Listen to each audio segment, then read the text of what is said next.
नान मामले में छत्तीसगढ़ के मुख्यमंत्री भूपेश बघेल पर आरोप लगे कि उन्होंने जज से मुलाकात की थी।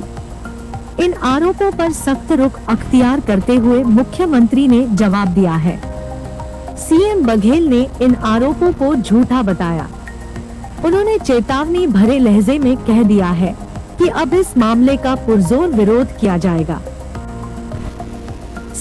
सीएम बघेल ने ट्वीट करते हुए इस मामले में बयान दिया, यह अत्यंत दुर्भाग्यजनक है कि सॉलिसिटर जनरल जैसे सर्वोच्च संवैधानिक पदों पर बैठा व्यक्ति राजनीतिक उद्देश्यों से झूठे एवं शरारतपूर्ण आरोप लगा रहा है।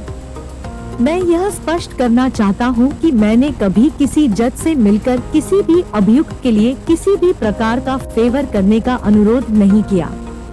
यह मेरी राजनीतिक छवि खराब करने एवं न्यायपालिक को दबाव में लाने का षड्यंत्र है, जिसका समुचित प्रतिकार किया जाएगा। 5 दिन पहले सुप्रीम कोर्ट में प्रदेश के चर्चित नान घोटाले मामले में सुनवाई हुई। प्रवर्तन निदेशालय की याचिका पर सुनवाई हुई। ईडी की ओर से पेश सॉलिसिटर जनरल तुषार मेहता ने मुख्यमंत्री भूपेश बघेल के लिए कहा कि उनके एक कथित करीबी सहयोगी की व्हाट्सएप चैट से पता चला है कि नान घोटाला मामले के कुछ आरोपियों को जमानत मंजूर करने से 2 दिन पहले मुख्यमंत्री एक न्यायाधीश से मिले थे। ये जज बिलासपुर हाई कोर्ट से संबंधित बताए जा रहे हैं। सुप्रीम कोर्ट में छत्तीसगढ़ राज्य सरकार की ओर से पेश वरिष्ठ अधिवक्ता कपिल सिब्बल ने दलील दी, हमने जानकारी ली है। मुख्यमंत्री ने कभी भी उच्च न्यायालय के किसी न्यायाधीश से मुलाकात नहीं की। प्रधान न्यायाधीश उदय उमेश ललित, न्यायमूर्ति अजय रस्तोगी और न्यायमूर्ति एस रविंद्र भट्ट की पीठ ने इस मामले में सुनवाई आगे बढ़ाने से इनकार कर दिया। इसे 14 नवंबर से शुरू हो रहे सप्ताह तक के लिए स्थगित कर दिया गया है।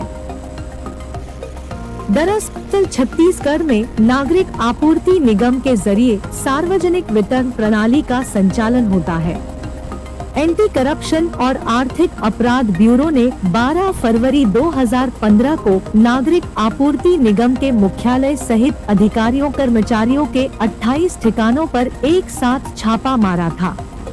वहां से करोड़ों रुपए कैश, कथित भ्रष्टाचार से संबंधित कई दस्तावेज, डायरी, कंप्यूटर की हार्ड डिस्क समेत कई दस्तावेज मिले। आरोप था राइस मिलों से लाखों क्विंटल घटिया चावल लिया गया और इसके बदले करोड़ों रुपए की रिश्वत ली गई। चावल के भंडारण और परिवहन में भी भ्रष्टाचार किया गया। शुरुआत में शिवशंकर भट्ट सहित 27 लोगों के खिलाफ मामला चला। बाद में निगम के तत्कालीन अध्यक्ष और एमडी का नाम भी आरोपियों की सूची में शामिल हो गया। इस मामले में 2 आईएएस अफसर भी आरोपी थे। मामला अदालत में चल रहा है। बड़े अफसर बाहर हैं, कुछ छोटे कर्मचारी जेल में।